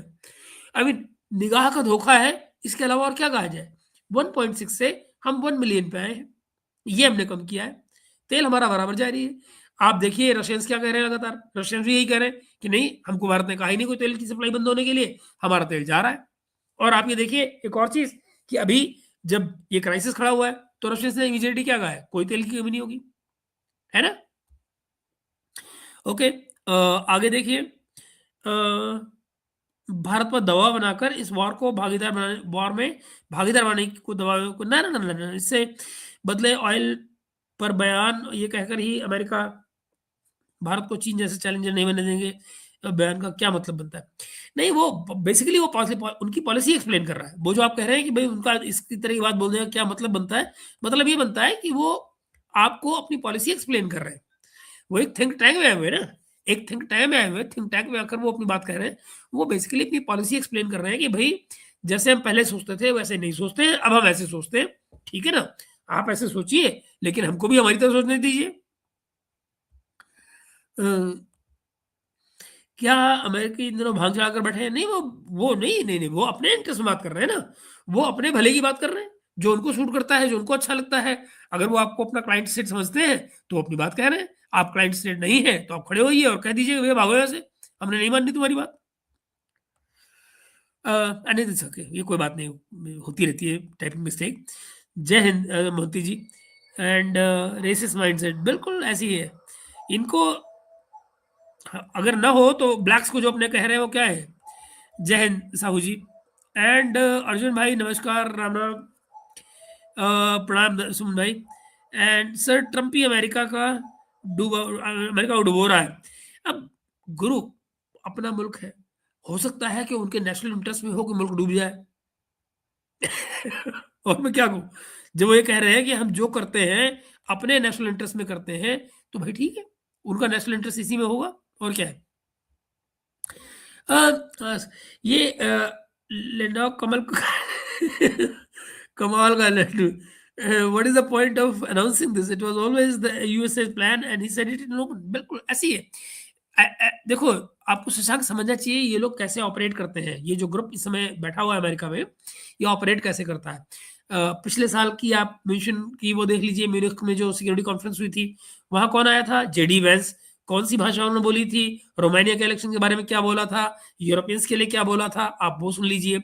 इस बार मार्को रूबियो ने वहां जाकर क्या कुछ बोला है, वो सुन लीजिए। आपको पता लगेगा कि दरअसल वो अपनी बात को एक्सप्लेन करने में कोई भी प्लेटफॉर्म छोड़ नहीं रहे, और वो अपनी पॉलिसी का जो चेंज है और जो अपनी अंडरस्टैंडिंग है पॉलिसी को लेकर, वो उसको कतई होल्ड बैक नहीं कर रहे हैं। वो आपके ऑन योर फेस, ये ऑन योर फेस किस्म की पॉलिटिक्स कर रहे हैं। सीधे आपके मुंह पे कह रहे हैं कि भाई साहब आपको गाली दूंगा, कर लो आपको जो करना है, अगर दम है कर लो, सिंपल। तो वो कर रहे हैं। आप देखिए ना, जेलेंस्की के साथ उन्होंने, जरा सोचिए, जेलेंस्की के साथ इन्होंने जो किया था प्रेसिडेंशियल हाउस में, उसका इम्पैक्ट ये है कि फ्रीडरिच मैर्च जो जर्मनी का चांसलर भी वहां गया हुआ था, उसके सामने खड़े होकर उन्होंने स्पेन को गाली दी एक तरह से, और सारा व्यापार बंद कर देंगे, ट्रेड बंद कर देंगे, टैरिफ लगा देंगे, पता नहीं क्या कर देंगे, राइट? डिस्पाइट द फैक्ट कि ईयू का सबसे बड़ा लीडर है मैथ्स और ईयू की सबसे बड़ी इकोनॉमी है, सॉरी सॉरी मैथ्स की जो जर्मनी की इकोनॉमी है वो सबसे बड़ी है ईयू में, उसके बावजूद क्या है जिसकी वजह से मैथ्स की जबान नहीं खुली इसके आगे, ट्रंप के आगे? क्योंकि कोई भी आदमी ये नहीं चाहता है कि बातचीत का लेवल ठीक वैसा ही हो जाए जैसा ज़ेलेंस्की के साथ हुआ था। कोई भी उस ज़लालत से नहीं गुज़रना चाहता, कोई भी ह्यूमिलिएट नहीं होना चाहता और ना ही कोई उस तरह के स्तर पे उतरना चाहता है, जहाँ पर वो ट्रंप को उस तरह से बोले। है ना? ये गेम है। तो वो लोग लोग सभ्यता के चक्कर में फँस के इसको जवाब नहीं देते हैं, ये बदले में लोगों को गालियाँ देता रहता है। Someday somebody will have to get up and basically talk to him in his own language. आप समझ रहे हैं? जय जगन्नाथ, आयशा कैसे हो? And then Israel has released the accepts of the files of Trump. Looks like Trump wants to back down, but Netanyahu is pushing him for the ground invasion. Trump is totally बिल्कुल Trump is compromise. आप Epstein files की जो release हुई है उसकी timing देखिए और ठीक ये देखिए कि उससे पहले ये ट्रम्प क्या कह रहा था। ट्रम्प उससे पहले क्या कर रहा था, ये नहीं नहीं हमको ईरान पे नहीं बातचीत कर रहे हैं, लड़ाई नहीं करनी है, वॉर नहीं करना है, यही बातें हो रही थी ना। अब देखिए क्या भाषा बोल रहा है, अब देखिए क्या भाषा बोल रहा है, अब नैरेटिव ही नहीं समझ में आ रहा कि क्या हो गया। सो ये सब कुछ इनको उसी तरह से लाया गया है प्रेशर में। अरे अभय भाई प्रणाम, आपको भी धन्यवाद, नमस्कार। और did you watch the video where Jews were talking about selling weapon systems to Arabs? One question, we don't have production line. Then the other replied, we have all of India. ठीक है। आपको मैं बताया था ना कि ये इनके पास कोई चारा नहीं है सिवाय इसके कि इस तरफ को आए, और कोई चारा ही नहीं है। मैं आपको कब से गए, लगभग 6 महीने हो गए तो मुझे ये बात कहते हुए आपको कि यहाँ पर रशियन कंपनियां, ज्यूज जो इजरायली कंपनियां हैं वो इस साल आएंगी यहाँ पे, इस साल अगले साल आती रहेंगी। ये नंबर लगातार बढ़ेगा और कोई चारा नहीं है दोस्त, और कोई चारा नहीं है। Weapon manufacturing coming to India from Israel, आपको अभी तो कोई डाउट है? ऑफ कोर्स, आपको कब से कह रहा हूँ, महीनों हो गए इस बात को यार। मुझे लगा अमेरिका से भारत को लेकर ऐसे बयान 10 साल बाद सुनने को मिलेंगे, पर सब कुछ इतनी जल्दी हो रहा है। चीन आज जो भी है अपनी मेहनत से है, भारत जो बनेगा अपनी मेहनत से बनेगा। कोई, बिल्कुल ये सही बात है, कोई किसी पर कृपा करता ही नहीं है यार। लोग जो करते हैं वो अपने लिए करते हैं, उसमें आप अपने लिए कौन-सी अपॉर्च्युनिटी निकाल लेते हैं, ये आपकी काबिलियत होती है कि नहीं? मगर कोई आपके लिए करने के लिए कुछ नहीं करता है।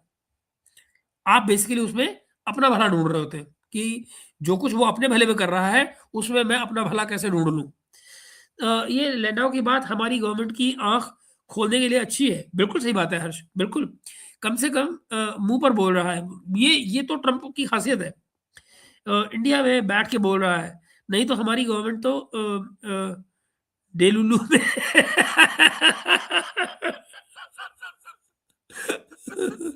I like that. नमस्ते मोतीदास जी। सर काफ़ी सारे एनालिस्ट तो कब से बोल रहे हैं कि यूएस इंडिया की हेल्प नहीं करेगा, उसके बावजूद सरकार डेलुलु में है थी। नहीं, सरकार तो मुझे लगता है कि डेलुलु में नहीं थी गुरु, अब तो नहीं थी, शुरू में थी। मगर इस बार जब से ट्रम्प आया है, ग्रेजुअली इनकी आँखें बहुत तेज़ी से खुली हैं। तो अब तो मुझे नहीं लगता कि अब डेलुलु रह गया इनके साथ में। ओके। ये यंगस्टर्स की भाषा।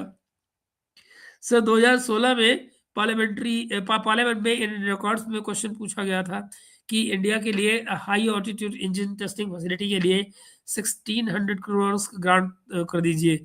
सरकार ने आंसर दिया था नेगेटिव। जी बिल्कुल, अच्छा मुझे चेक करना पड़ेगा, बट इंटरेस्टिंग है।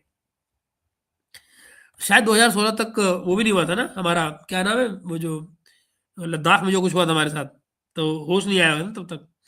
सर हमारे कावेरी इंजन जो कि घातक में लगना है, वो पिछले साल से रशिया गया हुआ है हाई ऑल्टीट्यूड टेस्टिंग फैसिलिटी में टेस्ट होने के लिए। 18 महीने की वेटिंग है वहाँ।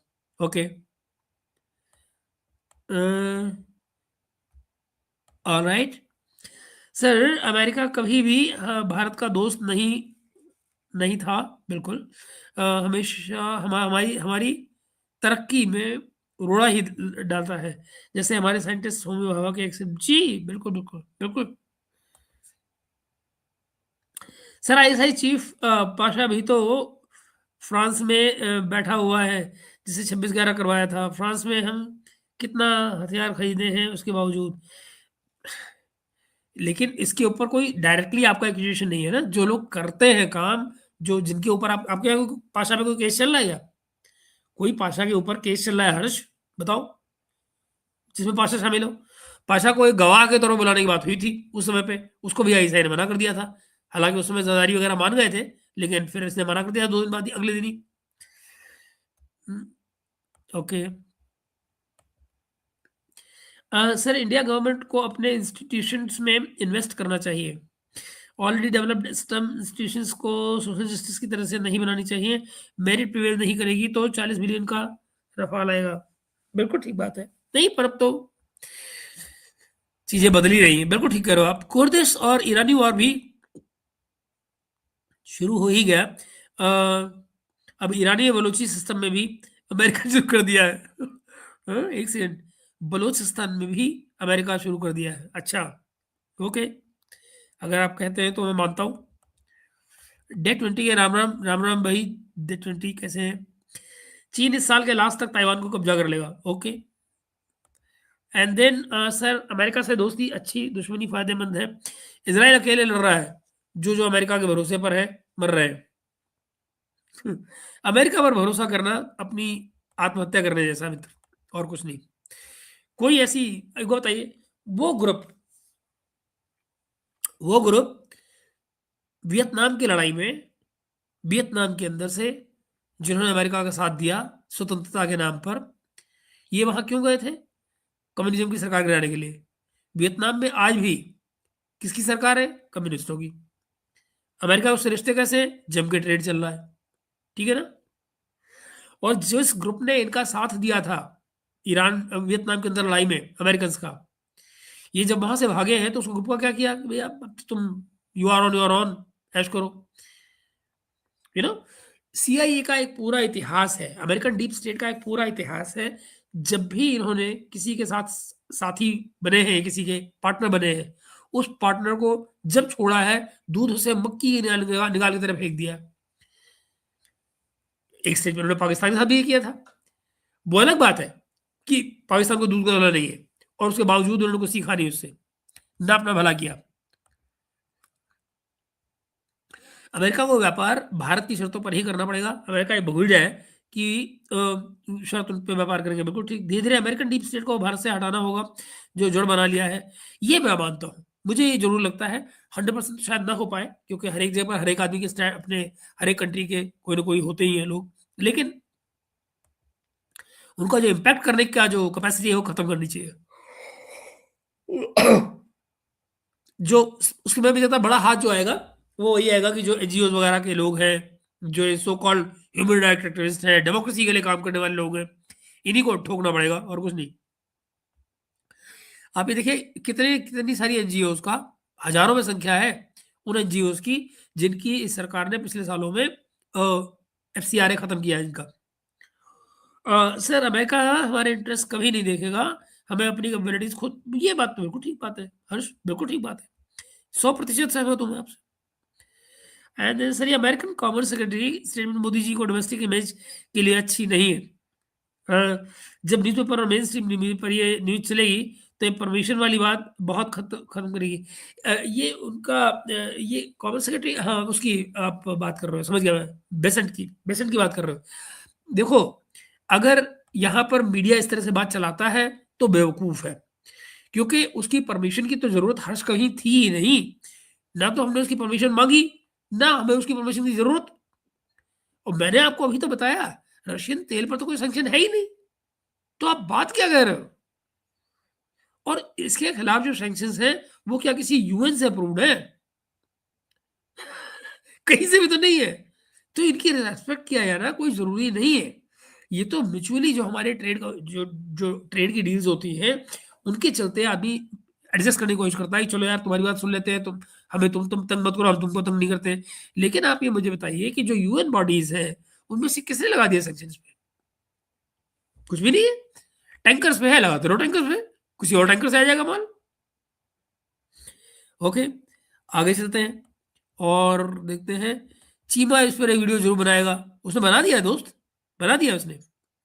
उसने जिक्र किया, उसने जो भी अंसा है, कौन है वो, अनमीन वटेवर, जो नई लड़की लेकर आया आजकल, वो बना दिया उसने। सर एक पूरे ईरान कॉन्फ्लिक्ट पर सबसे सेन एनालिसिस अब तक जीडी बख्शी सर की थी मेन स्ट्रीम मीडिया पर, बाकी सब इसी। तो ठीक है, आप देखिए, ऐश करिए। Good, very good evening S Kumar ji. बेहतर, बहुत बेहतर है, पहले से बेहतर हूँ। पर कोल्ड वोल्ड जो है ना, मुझे लगता है कि उसके रीज़न कुछ और ही है। जो कोल्ड खांसी वगैरह चल रही है नॉर्थ इंडिया में, बहुत लोगों को हो रहा है। तो महेश भाई, अमेरिका ट्रैप्ड इन ईरान में affect his mid term elections. बिल्कुल, एब्सोल्युटली, एब्सोल्युटली। इनफैक्ट मैं आपको बताऊं एस कुमार भाई, इसको किसी और तरह से भी देखिएगा, इसके मल्टीपल इम्पैक्ट्स आएंगे। जाहिर है इसमें से इसराइल को तो फायदा होगा ही होगा।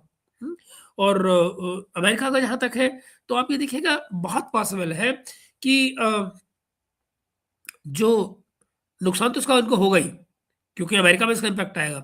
मगर आप ये देखिएगा कि जो ओवरऑल इनकी जो जो मुझे मालूम नहीं है कि दुनिया की जो तस्वीर है, जो दुनिया का नक्शा बनने जा रहा है, जो मिडिल ईस्ट का नक्शा बनने जा रहा है, उसमें क्या चेंजेस आएगा, और जो उसमें चेंज आएंगे उसका अमेरिका पर क्या इम्पैक्ट आएगा।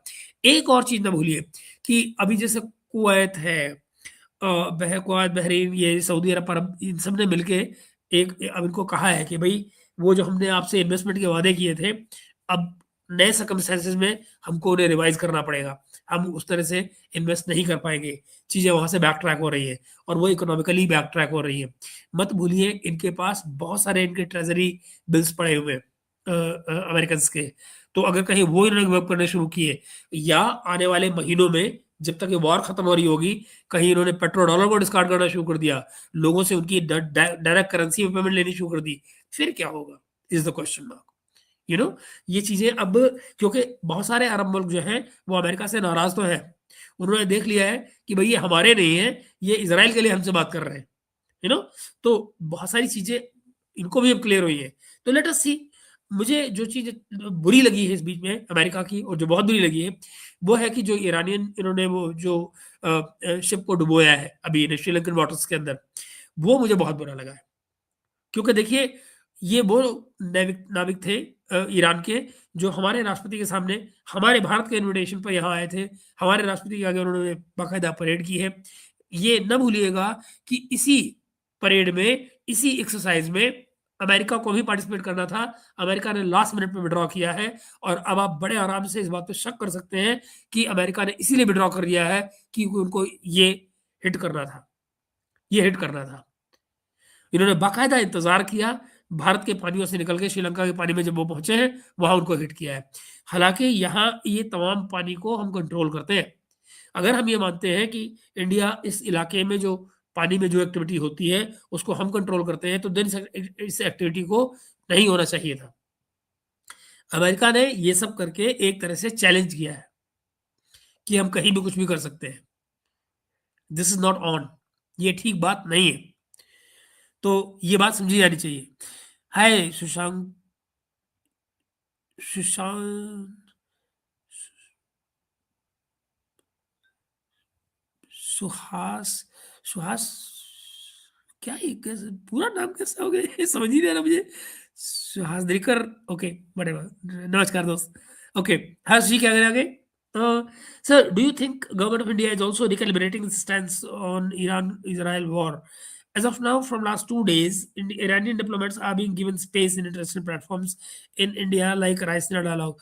नहीं, हम क्यों भाई, हमारा देखिए, डायरेक्टली हमारा इस वॉर से कोई लेना देना नहीं है। और जहां तक स्टैंड लेने की बात है, हमारे यहाँ से स्टैंड बाकायदा उस पर लिया गया, कोई माने ना माने। और हमारे ये भी कहा गया है कि नहीं।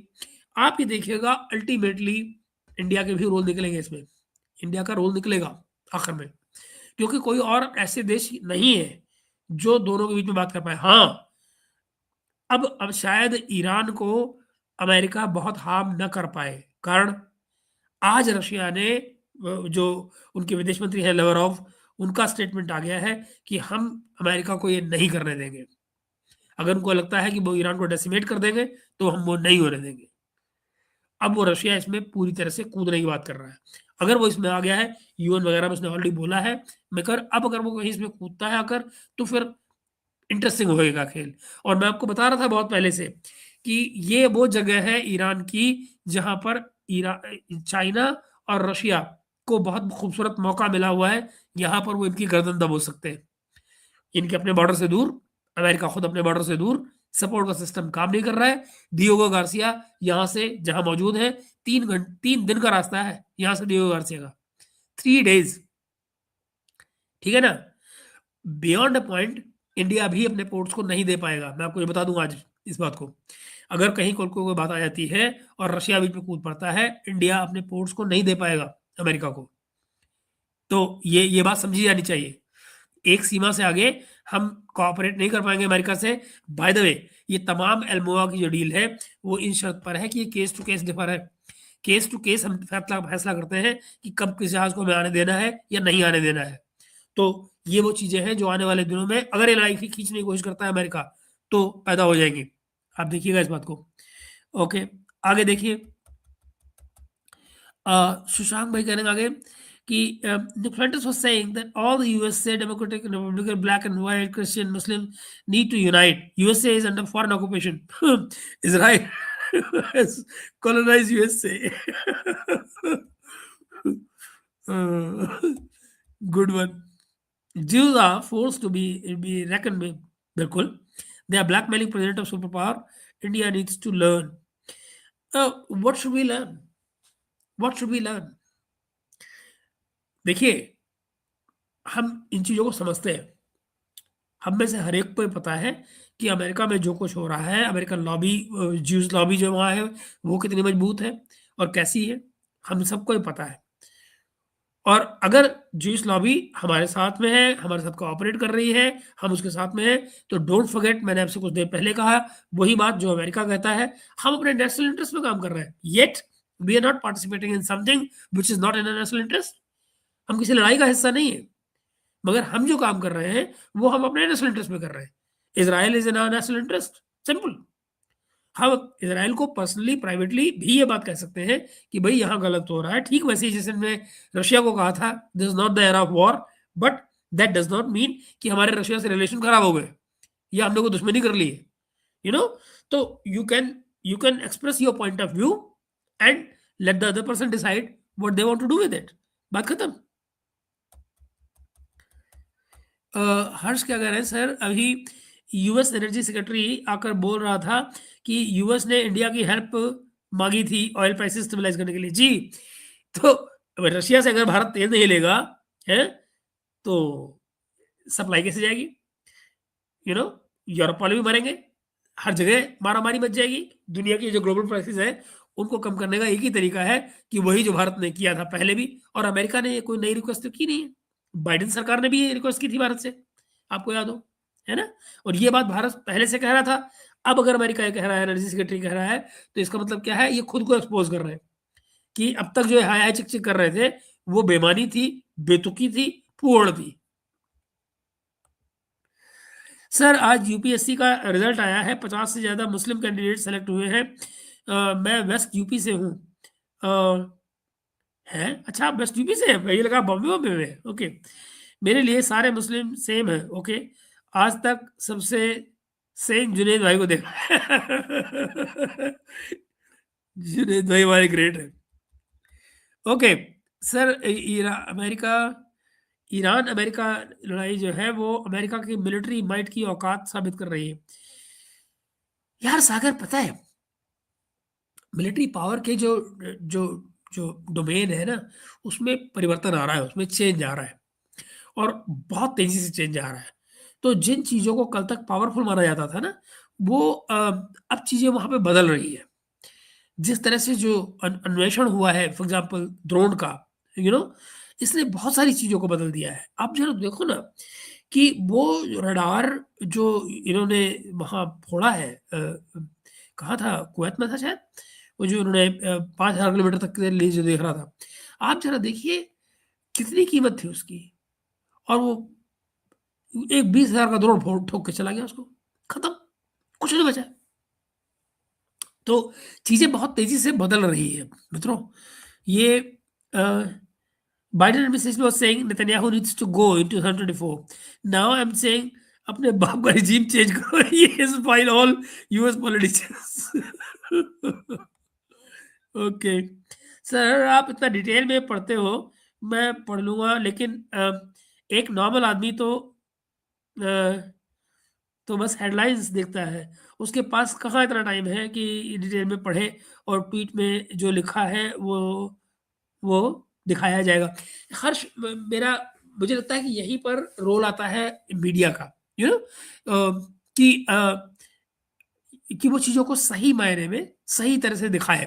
फॉर एग्ज़ाम्पल जैसे स्कॉट बेसेंट की जो जो जो ट्वीट है जिसमें वो कह रहा है कि हमने भारत को अलाउ किया है। Somebody has to basically write in perspective कि कि भई ये क्यों कर रहे हैं, इसके मायने क्या हैं और बात क्या है? मुश्किल क्या है कि जो हमारे यहाँ पत्रकारिता जिस तरह की आजकल होती है ना, जो मेन स्ट्रीम में लोग बैठे हुए हैं, वो भी चीज़ों को एक्सप्लेन नहीं करते हैं। वो एज़ इट इज़ पिक किया, एज़ इट इज़ छाप मारा उसको उठा के। पत्रकारों के पास भी वक़्त नहीं है पढ़ने का, किसी के पास वक़्त ही नहीं है। मतलब ज़िंदगी की वो चीज़ें जो इंसानी ग्रोथ के लिए बहुत ज़रूरी होती है, पढ़ना उसमें से एक है, हम उन्हीं चीज़ों से भाग रहे हैं। तो आयरनी है, ये हमारे समय की आयरनी है कि हमको हर चीज़ 2 मिनट मैगी की नूडल की तरह चाहिए कि बस यू नो पकाओ खा वाली बात। पर दोस्त दरअसल में इंसानी ग्रोथ के पीछे तो जो चीज़ें हुई हैं वो बड़ी सस्टेन्ड तरीके से पढ़ने-लिखने से ही आती हैं। उसका और कोई तरीका है नहीं। सर मुझे भी 2-3 दिन से कोल्ड की प्रॉब्लम हो गई है, अस्थमा भी ट्रिगर हुआ है। हाँ यार, मेरे साथ भी वही है। ब्रोंकाइटिस का इश्यू है। मैंने बस बस सस्टेन कर रहा हूँ अपने आप को कि मुझे कोई मेडिसिन ना लेनी पड़े और चीज़ें चलती रहें ऐसी। महेश जी कैसे हो? मैं बिल्कुल ठीक हूँ एडिटर भाई, बिल्कुल ठीक हूँ, थैंक यू। आप कैसे हैं? Chirag Patel ji, Ram Ram. And then S Kumar ji कह रहे हैं sir please give some feedback on Saudi and Iran Saudi security pact situation currently. मैं आपको सिर्फ ये कह सकता हूँ क्योंकि वो पैक्ट पब्लिक नहीं है और वो दोनों ही तरफ से जो बातें कह दी गई है कि भाई हम तुम्हारे लिए तुम हमारे लिए वाली बात। लेकिन सऊदी अरब ने ये जरूर किया है इनके लिए कि जो तेल की दिक्कत इनको होने वाली थी वो उन्होंने सप्लाई का इंतजाम कर दिया है रेड सी के जरिए। तो रेड सी के थ्रू इनको तेल मिलेगा सऊदी अरब से आने वाले दिनों में। एक टैंकर इनफैक्ट ऑलरेडी भेज दिया गया है रेड सी की तरफ को। अ, मिडल ईस्ट की पॉलिटिक्स में बहुत चेंजेस आएंगे, मैं आपको बता दूं। बहुत ड्रास्टिक चेंजेस आएंगे बाय द टाइम ये लड़ाई खत्म हो मिडल ईस्ट में।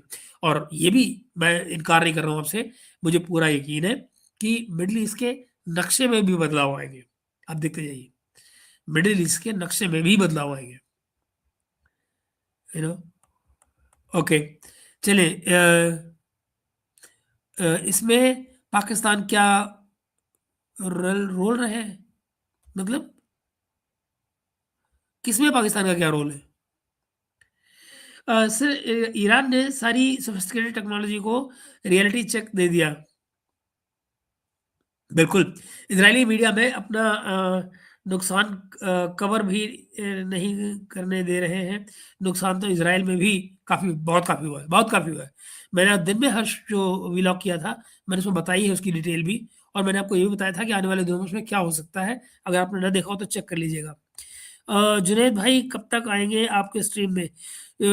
एस कुमार जी वो तभी आ पाएँगे जो क्राइसिस थोड़ा-सा कम हो। राइट नाउ उनकी अपनी सेहत के लिए ठीक नहीं है कि मैं उनको बुलाऊँ। मेरे वो दोस्त हैं, करीबी दोस्त हैं, मैं ऐसा कुछ नहीं कर सकता हूँ कि जिसमें जुनैद भाई को नुकसान हो। वो एक पराये मुल्क में हैं और वहाँ पर इस समय हमले चल रहे हैं। I can not ask him to come on here because विषय हमारा क्या होगा? विषय हमारा यही होगा जिसमें हम मिडल ईस्ट का क्राइसिस डिस्कस करेंगे। वो भला बताइए वो किसकी बात बोलेंगे? जहाँ बोलेंगे वहीं से फँसेंगे, पहली बात है। तो इस समय मैं नहीं समझता हूँ कि जुनैद भाई को आना चाहिए। नमस्ते दोस्त, नमस्ते महाराज भाई। और ठीक है दोस्तों, तो आपके कमेंट हुए ख़त्म। और सर क्या ईरान यूएई से होटाल्स को टारगेट करेगा? क्यों नहीं करेगा भाई? क्यों नहीं करेगा? अगर उसको लगता है कि वहाँ पे कोई यूएस मरीन बैठे हैं, तो वो ज़रूर करेगा, इसमें क्या दिक्कत है? जहाँ भी बैठे हों। इंडिया नहीं आ रहे क्या? नहीं, अभी तो नहीं आ रहे। कंस्ट्रक्शन का कॉन्ट्रैक्ट लेकर ही वापस आएँगे क्या? नहीं, अभी तो भारत ने वहाँ से किसी को आने के लिए कहा भी नहीं है और जाने का भी रास्ता एक ही होगा कि वहाँ से ओमान जाके फिर वहाँ फ्लाइट लेके आया जाए। तो भारत सरकार ने उनके सबके वो ले लिए हैं, डेटा वगैरह, फॉर्म वगैरह भर दिया गया है। ये है कि अगर भारत सरकार को कभी ऐसा लगेगा कि लोगों को वहाँ से वापस आना है, तो उनको फिर बोल दिया जाएगा और ये लोग आएँगे फिर वापस उस केस में। लड़ाई में क्या रोल है पाकिस्तान का? लड़ाई में पाकिस्तान का क्या रोल है? China is shocked on Saudi's asked to retaliate on Iran as security pact got affected. हाँ, मैं समझ गया आपकी बात को, आप क्या कह रहे हो कि उन्होंने इनसे कहा है कि आप ईरान पे हवाई हमले शुरू करिए, नहीं तो हमारा सिक्योरिटी पैक्ट खत्म हो जाएगा। अब पता नहीं उन्होंने आगे क्या किया, क्या नहीं किया, लेकिन आप ये देखिए ना कि अगर तेल लेकर आ रहे हैं, तो बदले में उन्होंने जाने क्या वादा किया होगा। देखने की बातें हैं, वो तो आने वाले दिनों में आपको पता लगेगा। आपकी बात पोर्कियों का नो है। नहीं समझा महाराज भाई आपकी बात में। अब की बार पोर्कियों का नो है, नंबर है। ओह! Let's see Guru, let's see. आज तो देखिए, आज तो ट्रम्प ने नंबर लगा दिया उनका क्या कहते हैं अ, क्यूबा का कि ये वाला खत्म करके अगला नंबर क्यूबा का है। आज ट्रम्प ने कह दी ये बात। कि महापुरुष हो, अब की बार पोर्कियों का नंबर है। ओके, हाँ, ठीक है दोस्तों। तो फिर अब लेता हूँ मैं आपसे इजाज़त, 1.5 घंटे का हो गया है। बहुत देर से बोल रहा हूँ, मेरी चाय भी आधी रखी हुई ठंडी हो गई है। इसको गर्म करके पीना पड़ेगा। तो मिलता हूँ दोस्तों, अगर हो सका तो होता है रात को मैं आपको बेड से ही कोई लाइव कर दूँ। कोई कोई खबर मिलती है तो